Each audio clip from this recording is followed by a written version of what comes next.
is the little rock. C'est le petit rocher Representing EPU Saint-Laurent et Saint-Michel. qui représente l'église pentecôtiste à Saint-Michel. Under Pastor Dudinel Cahosi and Lionel. Sur le pasteur Lionel. Québec. Québec. I give you Frère Pierre. Je donne frère Pierre.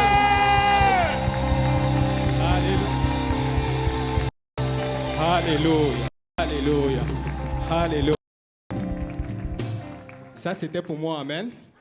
Mais maintenant, si on peut battre les mains pour le Seigneur. Alléluia. Si on peut juste élever les mains vers le Seigneur. Lui, c'est le digne de gloire.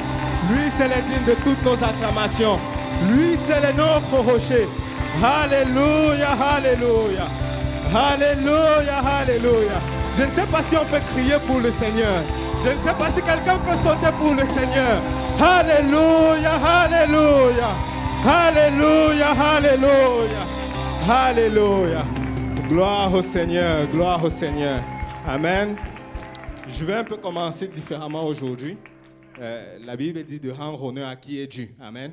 Et j'aimerais rendre grâce à Dieu vraiment pour le pasteur Graham, le pasteur Kaosi et tous nos dirigeants. Amen. Et j'aimerais rendre grâce à Dieu pour mon pasteur, le pasteur Lionel. Amen.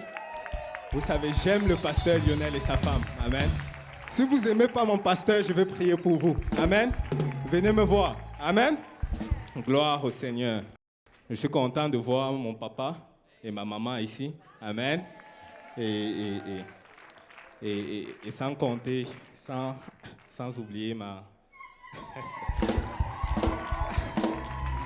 précieuse femme. Amen. Amen. Vous savez, j'aime beaucoup ma femme. Amen. Je suis juste fou d'elle. Amen. La Bible dit que celui qui trouve une femme trouve le bonheur. Amen. Je t'aime, chérie. Alléluia. Là, on peut commencer. Amen. Je suis un peu plus descendu. Amen. Gloire au Seigneur. Et en fait, j'aimerais parler de Daniel. Et quand tu lis le livre de Daniel, tu vois vraiment... j'aimerais rendre grâce à Dieu pour le frère James. Amen. Je sais qu'il est là quelque part. Vous savez, sans lui, je ne serais pas ici. Amen. C'est lui qui m'a gagné au Seigneur, qui m'a amené à Dieu. Merci Seigneur pour les hommes et les femmes de Dieu qui invitent des gens dans la maison de Dieu. Amen. Gloire à Dieu. Et j'aimerais parler du livre de Daniel. Et quand tu lis l'histoire de Daniel, c'est l'histoire du peuple de Dieu hors de la terre promise. C'est l'histoire du peuple de Dieu. Vous pouvez vous asseoir. C'est l'histoire du peuple de Dieu, en fait, dans un monde qui ne sert pas le Seigneur. Et l'histoire de Daniel, c'est un type de l'Église. Nous sommes le peuple de Dieu et nous vivons dans un monde qui ne sert pas le Seigneur. Amen. Et dans l'histoire de Daniel, nous allons tirer 4 leçons. 4 leçons importantes que j'aimerais partager avec vous. Et si on peut aller dans le livre de Daniel, chapitre 1, verset 8, la Bible dit, Daniel résolut de ne pas se souiller par les mets du roi et par le vin dont le roi buvait. Et il priait les chefs des eunuques de ne pas l'obliger à se souiller. Dieu fit trouver à Daniel faveur et grâce devant les chefs des eunuques. La première leçon que je voulais ramener ici, c'est que nous sommes dans le monde, mais nous ne sommes pas de ce monde. Amen. À chaque fois que tu vois Daniel marchait différemment. Il parlait différemment. Il s'habillait différemment. Tu sais, Daniel ne participait pas à toutes les cérémonies. Daniel, en fait, ses actions étaient différentes. Les actions de Daniel et ses compatriotes étaient différentes. Je viens juste dire à quelqu'un qu'il doit avoir une ligne claire entre le monde et l'Église. Tu sais, l'Église n'est pas appelée à se conformer au monde, mais c'est le monde qui doit se conformer à l'Église. Nous devons marcher différemment, s'habiller différemment, parler différemment, parce que Dieu veut qu'il y ait une ligne claire entre le monde et l'Église. La Bible dit en fait que vous êtes la lumière du monde. Amen. Il dit vous êtes la lumière du monde. Vous savez, si je prends mon téléphone et que j'allume un peu plus de lumière ici, il n'y aura pas une grande différence. Parce qu'il y a déjà d'autres lumières, en fait, allumées. Ça n'aura pas une grande influence parce qu'il y a déjà d'autres lumières allumées. Mais si je place mon téléphone dans un endroit ténébreux, c'est là qu'elle va luire. Amen. Les vrais chrétiens, ce n'est pas ceux-là qui sont toujours là les dimanches. Mais les vrais chrétiens, on les reconnaît dans le monde. On les reconnaît dans leur travail. On les reconnaît dans leurs écoles. On les reconnaît dans leurs lieux, dans leurs environnements, dans leur voisinage. Tu sais, ta lumière doit luire dans le monde. Amen. Et vous savez, lorsque on regarde Daniel, on voit que tout ce qu'il fait était différent. Nous ne pouvons pas gagner le monde si nous sommes comme le monde. Amen. Nous devons être différents. Il faudrait que le monde regarde et il nous dise, waouh, il y a quelque chose que tu as que je n'ai pas. Il y a quelque chose que tu possèdes que je ne possède pas. Donc nous devons être différents. Parce qu'un aveugle ne peut pas conduire un aveugle. Amen. Nous devons avoir une ligne claire entre le monde et l'Église. Amen. Le deuxième point que je voulais ramener, c'est Daniel et ses compatriotes, ils étaient en mission. À chaque fois que tu vois Daniel, ils sont en train de vanter le nom de leur Dieu. À chaque fois que tu vois Daniel, ils sont en train d'élever le nom du Seigneur. À chaque fois que tu vois Daniel, ils proclament le nom de l'Éternel. Oh non, Nebuchadnezzar, ce n'est pas nous, mais c'est le Seigneur. Non, Nebuchadnezzar, ce n'est pas moi, mais c'est le Seigneur qui révèle les secrets. Et écoute, Belshazzar, ce n'est pas moi qui réussis à te lire, mais je connais quelqu'un. Je connais quelqu'un qui peut lire cette écriture. Oh, non, non, non, non, non. Ce n'est pas par moi-même que j'ai pu sortir de la fosse au lion, mais c'est mon Dieu qui m'a délivré. Ce n'est pas par nous-mêmes que nous avons pu être fermes dans les founaises ardentes, mais c'est le Seigneur qui nous a gardés. Laissez-moi vous dire, peuple de Dieu, nous devons proclamer le nom du Seigneur. Quelqu'un doit se rappeler que je suis en mission. Oh, tu es peut-être malade, mais moi aussi j'étais malade comme toi. Je connais un Dieu qui guérit. Tu es peut-être sans enfant, tu es peut-être stérile. Moi j'étais stérile, mais je connais un Dieu qui peut donner la fertilité. Oh, toi tu traverses telle ou telle situation, mais moi je connais un Dieu qui peut pourvoir. Amen. Nous devons proclamer notre Dieu au monde. Le monde doit pouvoir voir nos cicatrices. Amen. Le monde doit pouvoir voir nos cicatrices. Tu sais, je me rappelle lorsque j'ai rencontré le frère Patrick, et c'était la sœur Emmanuela qui nous avait mis en contact. Et le Seigneur m'avait dit en fait que tu vas aller vers le frère Patrick différemment.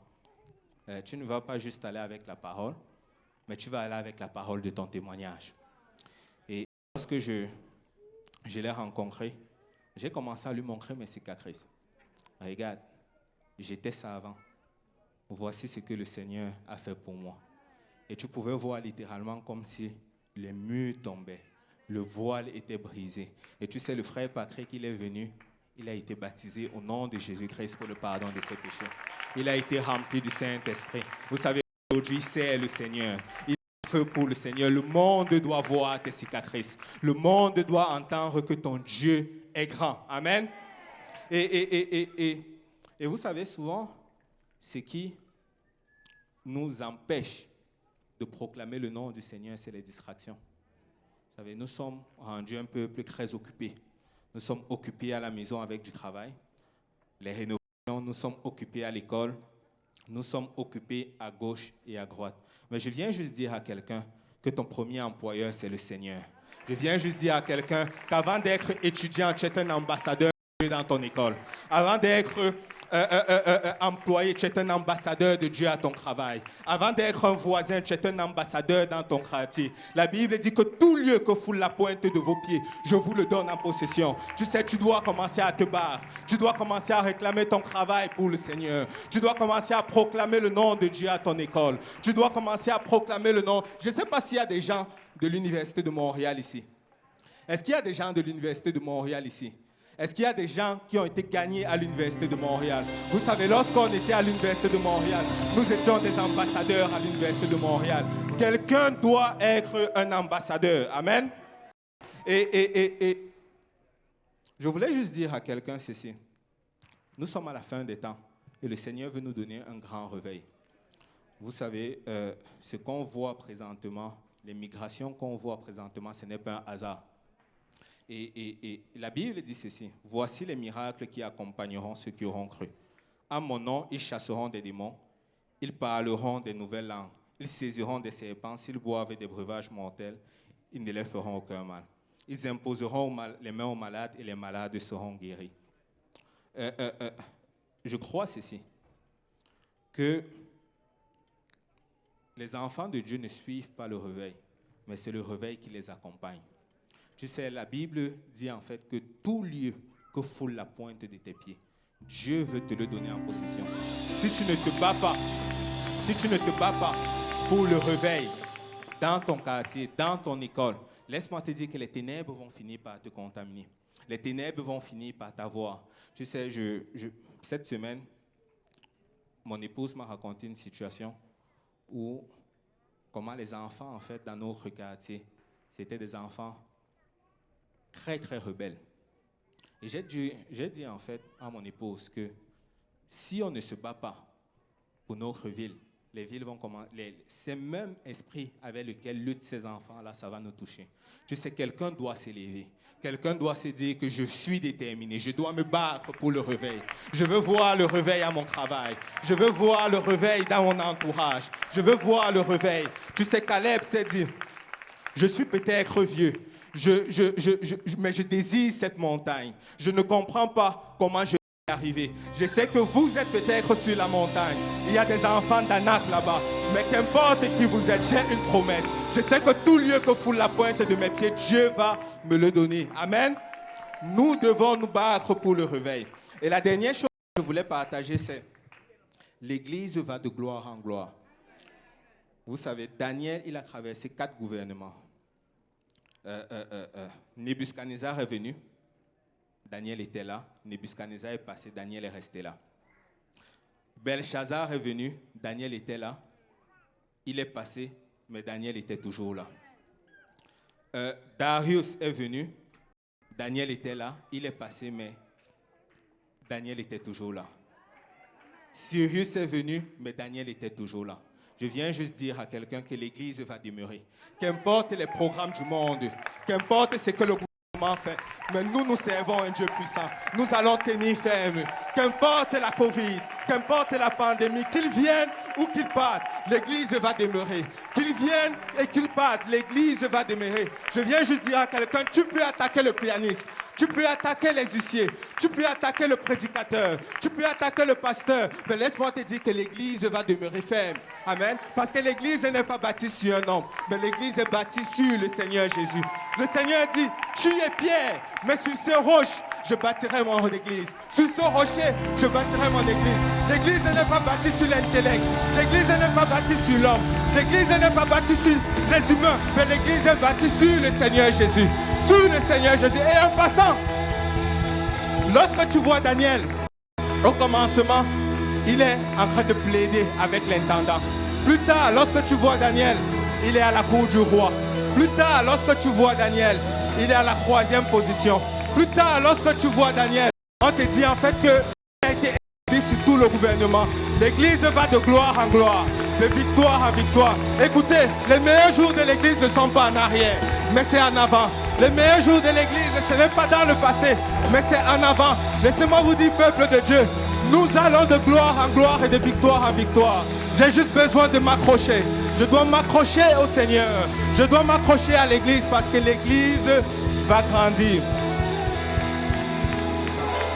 Et la dernière chose que je voulais partager, c'est ceci. Si Daniel et ses compagnons ont pu être utilisés puissamment par le Seigneur, c'est tout simplement parce qu'ils étaient dans l'alliance. Amen. Tu sais, si aujourd'hui tu ne fais pas partie de l'église, tu peux le faire. Amen. Tu sais, tu peux décider d'entrer dans l'alliance du Seigneur. Tu peux te repentir de tes péchés. Tu peux être baptisé au nom de Jésus. Et tu peux recevoir l'Esprit de Dieu. Amen. Que le Seigneur vous bénisse.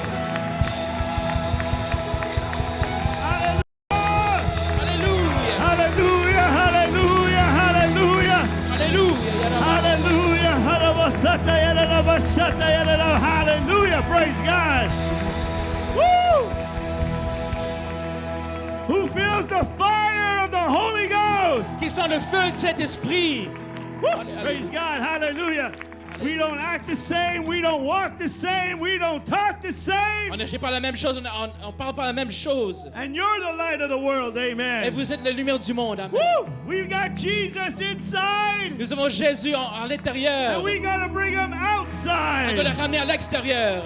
Our last preacher of the night, Notre dernier prédicateur pour ce soir. represent